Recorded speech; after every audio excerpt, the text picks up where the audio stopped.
तो आज हम लोगों ने करनी है programming exercise of chapter number 2। जैसा कि आप लोगों को पता है कि मैं अपने वीडियो लेक्चर्स में इंग्लिश मीडियम और उर्दू मीडियम दोनों को ही जो है लेक्चर्स दे रही हूँ। आपको नोटबुक पे समझाऊंगी और उसके बाद जो है हम कोडिंग इसकी एक आईडी पे भी करेंगे। वो स्टूडेंट्स जिनके घर में लैपटॉप या कंप्यूटर मौजूद नहीं है वो भी प्रैक्टिस कर सकते हैं, क्योंकि मैंने एक लास्ट लेक्चर में भी आप लोगों को एक एप्लीकेशन बताई थी सी कोडिंग की एंड्रॉयड के ऊपर। आप उसे जो है डाउनलोड कर लें। Assalamualaikum dear students, how are you all? I hope you all are fine and doing really well. तो आज हम लोगों ने करनी है programming exercise of chapter number 2। जैसा कि आप लोगों को पता है कि मैं अपने वीडियो लेक्चर्स में इंग्लिश मीडियम और उर्दू मीडियम दोनों को ही जो है लेक्चर्स दे रही होती हूँ। तो यानी कि मेरे लेक्चर्स देने के बाद मैंने जब एक दो लेक्चर्स दिए तो उर्दू मीडियम वाले स्टूडेंट्स की रिक्वेस्ट आई कि उर्दू में भी दिया करें। तो मैं जब अब ये जो प्रोग्राम्स मैंने करवाने हैं इसकी मैं ट्रांसलेशन उर्दू में साथ साथ करती जाऊंगी, और जो भी हम प्रोग्राम या फिर एल्गोरिदम करते हैं उसकी कोडिंग उर्दू मीडियम और इंग्लिश मीडियम के लिए सेम होती है, क्योंकि हमने जो भी कोडिंग करनी है वो इंग्लिश या नेचुरल लैंग्वेज में ही होती है, उससे रिलेटेड होती है। और जो सिंटैक्स वगैरह है वो दोनों ही मीडियम्स को सेम ही फॉलो करने पड़ते हैं। यहाँ से करवाऊंगी और मैं इसकी ट्रांसलेशन भी साथ साथ करती रहूँगी ताकि जो है उर्दू मीडियम वालों को भी कोई प्रॉब्लम ना हो। ठीक है, तो हम शुरू करते हैं। और एक और बात, ये जो प्रोग्रामिंग है मैं आप लोगों को सिर्फ पहले कोडिंग जो है आपको नोटबुक पे समझाऊंगी और उसके बाद जो है हम कोडिंग इसकी एक आईडी पे भी करेंगे। वो स्टूडेंट्स जिनके घर में लैपटॉप या कंप्यूटर मौजूद नहीं है वो भी प्रैक्टिस कर सकते हैं, क्योंकि मैंने एक लास्ट लेक्चर में भी आप लोगों को एक एप्लीकेशन बताई थी सी कोडिंग की एंड्रॉयड के ऊपर। आप उसे जो है डाउनलोड कर लें, आप अपना कोड उसके ऊपर राइट करें और आउटपुट देख सकते हैं आप लोग, और उसके अंदर कोडिंग एक्सपीरियंस कर सकते हैं। ठीक है, तो मैं यहाँ पे मैनुअल कोडिंग बताने के बाद आपको उस एप्लीकेशन पे भी कोडिंग करना सिखाऊंगी, ताकि आप लोग जो है कोडिंग की अच्छी सी प्रैक्टिस कर सकें और प्रोग्रामिंग स्किल आपकी बेहतरीन हो सके। तो अपना लेक्चर स्टार्ट करते हैं। क्योंकि ये 10 प्रोग्राम्स हैं तो ऐसा हो सकता है कि लेक्चर जो है 2 पार्ट्स में स्प्लिट हो जाए। तो हम स्टार्ट करते हैं, देखते हैं। अगर वीडियो लंबी ना हुई तो एक ही लेक्चर कर लेंगे, और अगर वीडियो लंबी हो गई तो इसे हम 2 पार्ट्स में कर लेंगे। बेसिकली हमारा मकसद ये है कि हमारे कॉन्सेप्ट क्लियर हों।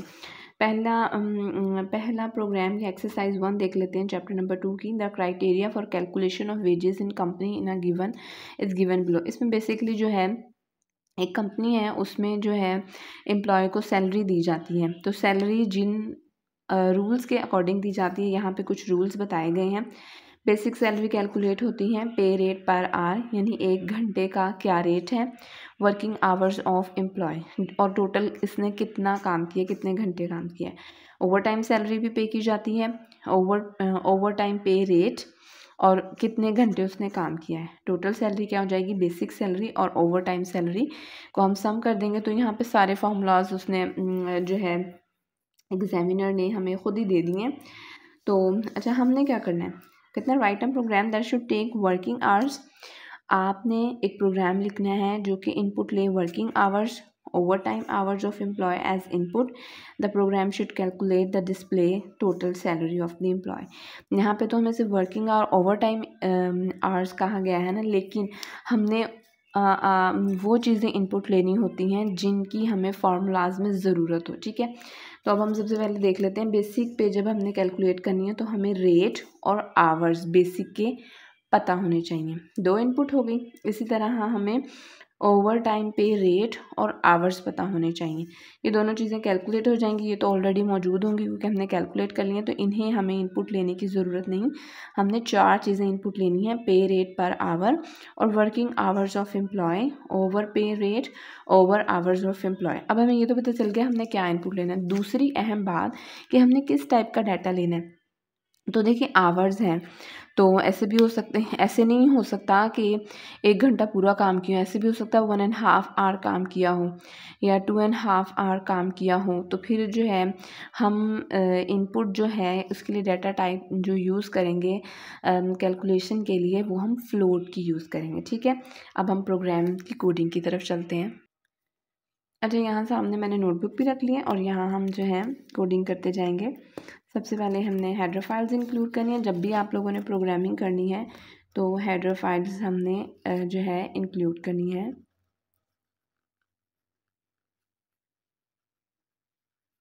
हेडर फाइल्स किस लिए इस्तेमाल होती हैं और इसका क्या मकसद है, ये हेडर फाइल्स वाले टॉपिक के अंदर मैंने डिटेल में बताया। जिसको नहीं पता है वो जाके ये टॉपिक देख सकता है, ठीक है।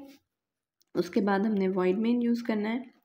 जब भी आपने प्रोग्रामिंग करनी है तो ये चीज़ें मस्ट है, ठीक है। अंदर की कोडिंग चेंज हो सकती है लेकिन ये चीज़ें हेडर फाइल्स, वॉइड मेन और इसकी बॉडी की एंडिंग और स्टार्टिंग ब्रैकेट्स ये आपने लाजमी करनी है, ठीक है। जहाँ कोड हमारा ख़त्म होगा वहाँ पे हम इसकी क्लोजिंग ब्रैकेट कर देंगे। यहाँ सिर्फ मैंने आपको शो करने के लिए कि अगर हमारा कोड ज़्यादा लंबा हो गया तो हम इसको यहाँ से क्रॉस करके नेक्स्ट पे ले जाएंगे, ठीक है। अब हमें कितने वेरिएबल्स चाहिए, तो जितने फार्मूला के अंदर क्वांटिटीज़ यूज़ हो रही हैं ना उतने हमें वेरिएबल्स चाहिए। हमने डाटा टाइप कौन सी लेनी है, फ्लोट लेनी है, ये मैंने आप लोगों को पहले ही बता दिया था, ठीक है। फ्लोट सबसे पहले हम ले लेंगे, हमने कैलकुलेट करनी है बेसिक सैलरी। उसके बाद हम लोगों ने कैलकुलेट करना है बेसिक सैलरी कैलकुलेट करने के लिए पे रेट, किसके, बेसिक के पे रेट, ठीक है। उसके बाद हम लोगों ने बेसिक के वर्किंग आवर्स, ठीक है। ये वेरिएबल जो है ना मैं खुद ही बना रही हूँ कि बेसिक वर्किंग आवर, आप इससे चेंज भी ले सकते हैं, ओके।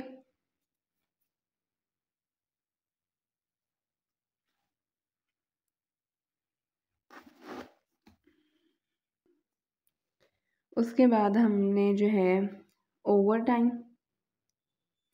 टाइम सैलरी कैलकुलेट करनी है।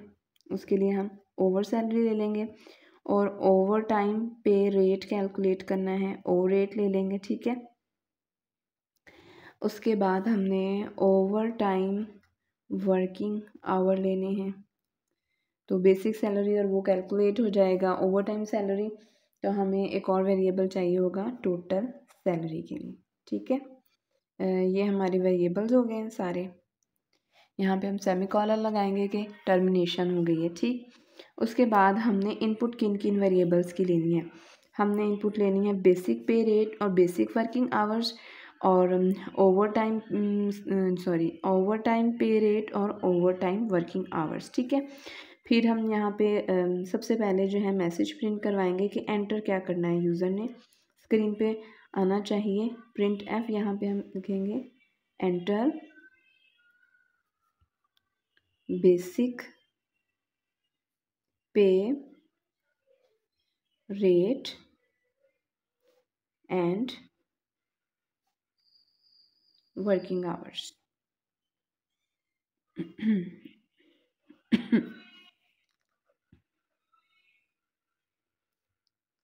ठीक है, और यहाँ स्लैश एन डाल देंगे ताकि वो जो है अगली लाइन पे स्लैश एन या आप स्लैश टी भी डाल सकते हैं, सेमीकोलन। फिर उसके बाद हम स्कैनफ यूज़ करेंगे वेरिएबल सेव कराने के लिए वैल्यूज़ को। दो वेरिएबल्स हैं तो दो हम %f डालेंगे, कॉमा एम्परसेंड साइन या एड्रेस साइन। उसके बाद हमें क्या चाहिए, बेसिक पे रेट और बेसिक वर्किंग आवर्स। ये जो यूज़र वैल्यू देगा वो इनके अंदर क्या हो जाएगी, सेव हो जाएगी, सेमीकोलन, ठीक है। ये हमने अब इनके बेसिक के लिए इनपुट आउटपुट करवा लिया। अब हम ओवर टाइम के लिए करवा लेंगे। सेम हम प्रिंट एफ यूज़ करेंगे यूज़र को बताने के लिए कि जी अब यानी कि आप कौन सी वैल्यूज़ एंटर करनी है।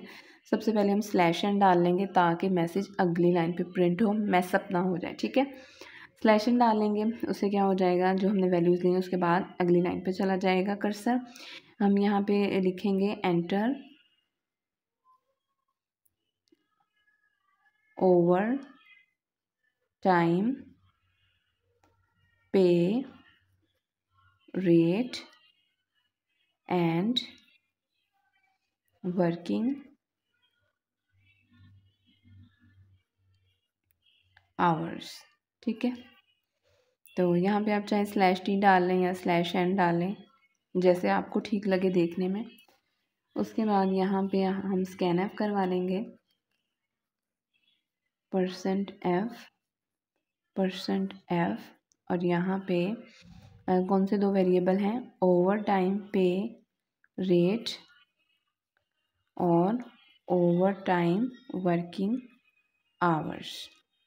ठीक है, अब इनके इन वेरिएबल्स में हमारे पास वैल्यूज़ आ गई हैं। जब हमारे पास वैल्यूज़ आ गई हैं तो हम फॉर्मूलाज लगाएंगे और बेसिक सैलरी और ओवर टाइम सैलरी कैलकुलेट कर लेंगे।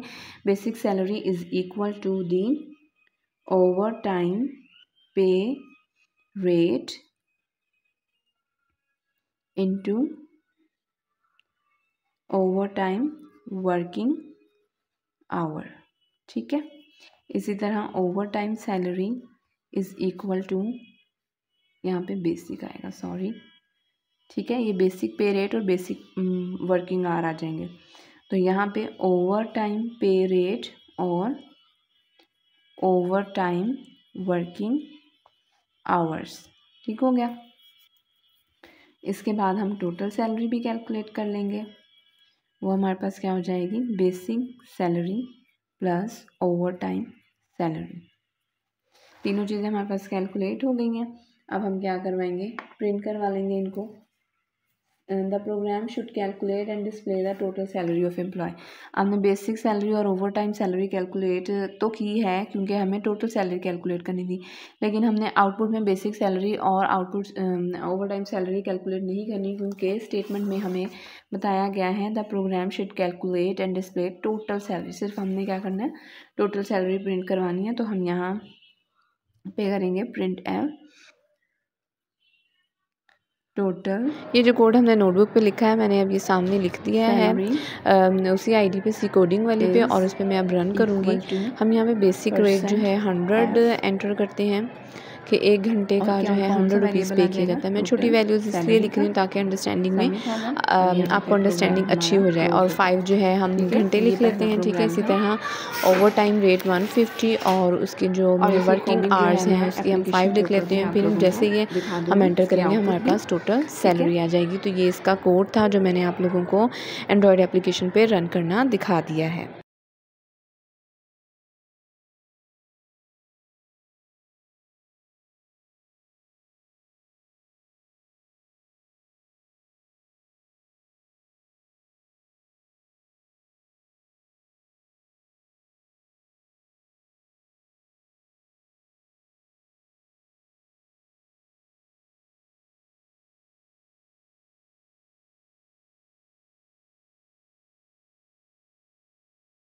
दूसरा प्रोग्राम देख लेते हैं। Write a program that takes Celsius temperature. आपने इनपुट के तौर पे सेल्सियस टेम्परेचर लेना है और वो कन्वर्ट कर देगा फ़ारेनहाइट में, और फॉर्मूला ये दिया गया है। ये जो है आप लोगों ने फ्लो चार्ट भी किया हुआ है 9th क्लास के अंदर। ठीक है, तो ये आपको वैसे आना चाहिए। सिंपल सा प्रोग्राम है, बहुत इजी है। प्रोग्रामिंग को मुश्किल बिल्कुल भी मत समझा करें, समझ के किया करें। आपको कभी भी प्रोग्रामिंग मुश्किल नहीं लगेगी। It's just like a math, आपको याद करने की ज़रूरत नहीं है। अगर आपको प्रोग्रामिंग आती है ना तो आप इस बुक को जो है सिर्फ 1 घंटे के अंदर प्रिपेयर कर सकते हैं। That's it. ठीक है, सबसे पहले हम as usual header files include करेंगे। Hash include stdio h void main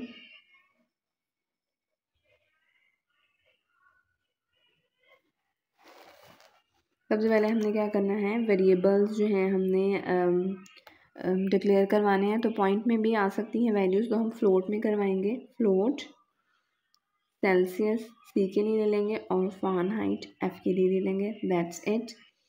और उसके बाद हम जो है वैल्यू इनपुट करवा लेंगे। सबसे पहले मैसेज प्रिंट करवाएंगे, एंटर टेम्परेचर इन सेल्सियस। ठीक है, उसके बाद हमने स्कैन करवा लेना है वैल्यू को। तो ये %f सेमीकोलन एड्रेस साइन सी के अंदर। उसके बाद हम फॉर्मूला लगा देंगे f 9/5 × c + 32। कंपाइलर खुद इसे कैलकुलेट करके वैल्यू f को दे देगा। और अब हम टेम्परेचर जो है वो डिस्प्ले करवा देंगे। Print f. जी ये सेकंड चैप्टर के सेकंड प्रोग्राम का कोड है और इसके बाद इसकी जो है आउटपुट आ गई है सामने आपको स्क्रीन पर नज़र आ रही है। हम टेम्परेचर सेल्सियस में एंटर करेंगे। सपोज मैंने 98 एंटर किया है तो वो उसे फ़ारेनहाइट में कन्वर्ट करके दिखा देगा। ये आपको सामने आउटपुट शो हो रही है। इज़ %f और वैल्यू है हमारे पास f वेरिएबल और यहाँ पे हमारा प्रोग्राम क्लोज। ठीक है।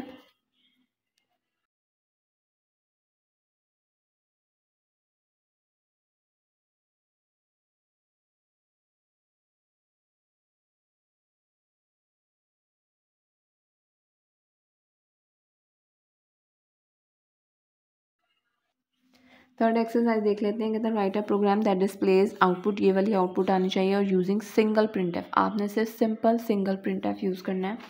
तो इस आउटपुट को ज़रा और से देखें। ये स्पेसेस जो हैं एक स्पेस से ज़्यादा है, 8 स्पेसेस हैं। ये भी स्पेसेस यहाँ पे क्या आ जाएगा /t। Single print F use करनी है ना। This is /t। अब यहाँ पे अगली लाइन पे आ गया /n, फिर ये /t और बस ये डबल कोटेशन के अंदर प्रिंट एफ के अंदर। सिंपल प्रोग्राम है। इस प्रोग्राम को बनाने के लिए सिर्फ जो है 2 मिनट भी थोड़े ही ज़्यादा ही होंगे। ठीक है। सबसे पहले यहाँ पे हम क्या कर लेंगे, हेडर फाइल इंक्लूड कर लेंगे। #include stdio.h void main। ठीक है। Bracket star just 1 line code print F क्या था, ये थर्ड प्रोग्राम का कोड है। ठीक है। एक ही लाइन पे प्रिंट में हमने लिखना था और ये सामने आपको कोडिंग शो हो रही है। हमने एस्केप सीक्वेंस यूज़ किए हैं। /t स्टैरी /n अगली लाइन पे 1/t 2/t 3/t और 4 ये बैकस्लैश है और यहाँ पे डबल कोटेशन सेमीकोलन और प्रोग्राम ख़त्म। एक लाइन का कोड था सिर्फ। ठीक है।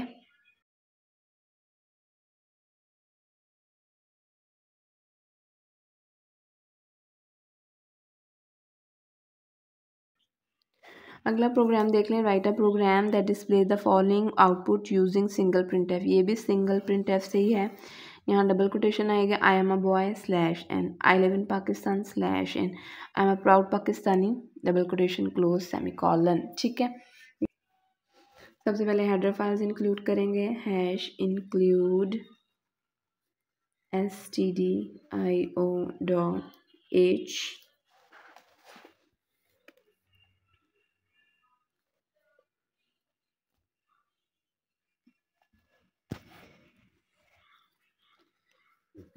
void main। ठीक है।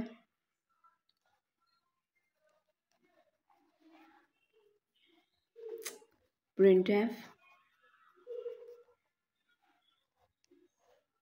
क्या था, I am a boy /n। ठीक है। ये फोर्थ प्रोग्राम का कोड है। एस्केप सीक्वेंस यूज़ करते हुए कि प्रिंट एफ में हमने सारा अपना कोड लिखा और ये सामने आउटपुट है। /n I am a proud Pakistani double quotation close semicolon और प्रोग्राम भी हमारा क्लोज हो गया। ठीक है। अब देखते हैं फोर्थ वाला।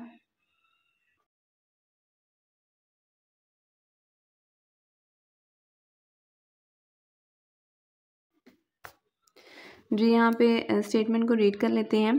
Fifth exercise a clothing brand offers 15% discount on each item. A lady buys 5 shirts from this brand. Write a program that calculates total price after discount. Total price calculate करनी है। An amount of discount avail जितना discount उसको मिला है। Original price और ये क्या है नीचे ओरिजिनल प्राइस। यानी आपने टोटल प्राइस और डिस्काउंट के बाद an amount of discount avail, और उसको कितना डिस्काउंट मिला, ठीक है। और यहाँ पे कहा गया use 5 variable to store the prices of the shirt. तो आप शर्ट की प्राइसेस देख सकते हैं, ये जो है पॉइंट्स में नहीं है, तो हम इंटीजर में भी वैल्यू ले सकते हैं और फ्लोट में भी वैल्यूज़ ले सकते हैं, as you want as you require, ठीक है। अगर जो है ना डिस्काउंट अगर आपका आता भी है पॉइंट में, तो पॉइंट में डिस्काउंट कोई पे नहीं करता है, यानी कि अगर आपका 2.5 रुपये डिस्काउंट आया तो हम 2 या 3 रुपये ही पे करेंगे, 3 रुपये पे करेंगे या 2 रुपये पे करेंगे, बस इतना थोड़ा डिस्काउंट होता नहीं है। लेकिन I am just saying in reality point की वैल्यूज़ जो हैं वो इग्नोर होती हैं, ठीक है। हेडर फाइल्स इंक्लूड की, यहाँ पे हम लगाएंगे वॉइड मेन,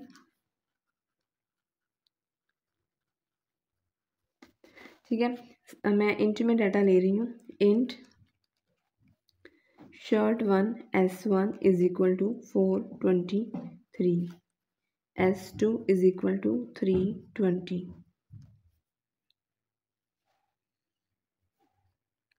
तीसरी शर्ट की प्राइस है हमारे पास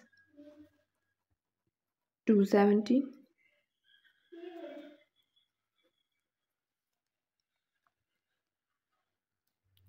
$520। हमने डिस्काउंट प्राइस कैलकुलेट करनी है, टोटल प्राइस कैलकुलेट करनी है, और जितना उसने बिल पे किया है, ठीक है, वो कैलकुलेट करना है आफ्टर डिस्काउंट। तो ये 3 वेरिएबल्स हमें मज़ीद वैल्यू स्टोर करने के लिए चाहिए। सबसे पहले हम यहाँ पे हमें कोई इनपुट नहीं चाहिए क्योंकि शर्ट्स की वैल्यू हमें प्रोग्राम में दी गई है। तो हम सबसे पहले टोटल प्राइस कैलकुलेट कर लेंगे। ये हो जाएगी S1 plus S2 plus S3 plus S4 plus S5।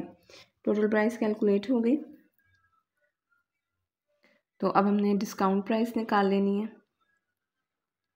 Discount price हमारे पास क्या हो जाएगी, total price into 15 divided by 100, ठीक है। इससे डिस्काउंट प्राइस कैलकुलेट हो जाएगी। तो बिल हमारे पास कितना आ जाएगा, bill is equal to total price minus discount price. तो हम शो कर देंगे, प्रिंट एफ करवा देंगे उसका बिल और उसका डिस्काउंट।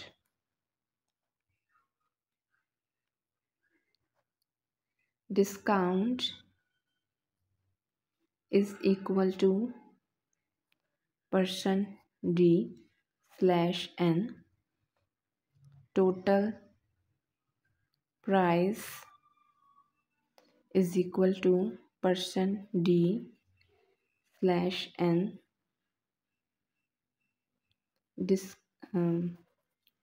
Bill payable. ये 5th प्रोग्राम की कोडिंग है और इसमें कोई वैल्यूज़ वगैरह नहीं लेनी, डायरेक्ट आउटपुट आ जाएगी जैसे सामने शो हो रही है। यहाँ पे हमने वेरिएबल भी इसी तरतीब से लिखना है जिस तरतीब से हमने वैल्यूज़ प्रिंट करवाई हैं। डिस्काउंट में आ जाएगा हमारे डिस्काउंट प्राइस सबसे पहले प्रिंट हो, फिर उसके बाद टोटल प्राइस प्रिंट हो, फिर उसके बाद हमारे पास बिल पेएबल, ठीक है। जिन जिन वेरिएबल्स में वैल्यू हमने स्टोर करवाई थी वो हम कर लेंगे, उसके बाद हमारा प्रोग्राम क्लोज,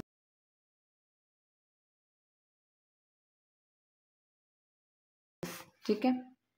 और बाकी के जो 5 प्रोग्राम्स हैं वो हम नेक्स्ट वाले पोर्शन में देखेंगे क्योंकि बहुत लंबी वीडियो हो गई है, तो उसको भी ज़रूर देखिएगा ताकि आपकी प्रोग्रामिंग स्किल इम्प्रूव हो सके। तब तक के लिए अल्लाह हाफिज़, दुआओं में याद रखिएगा। और अगर मेरी वीडियो थोड़ी सी भी आपको इन्फॉर्मेटिव लगी हो और मेरे चैनल पे आप न्यू हैं तो ज़रूर सबसे पहले चैनल को सब्सक्राइब कर लें और इस वीडियो को ज़रूर शेयर कीजिएगा।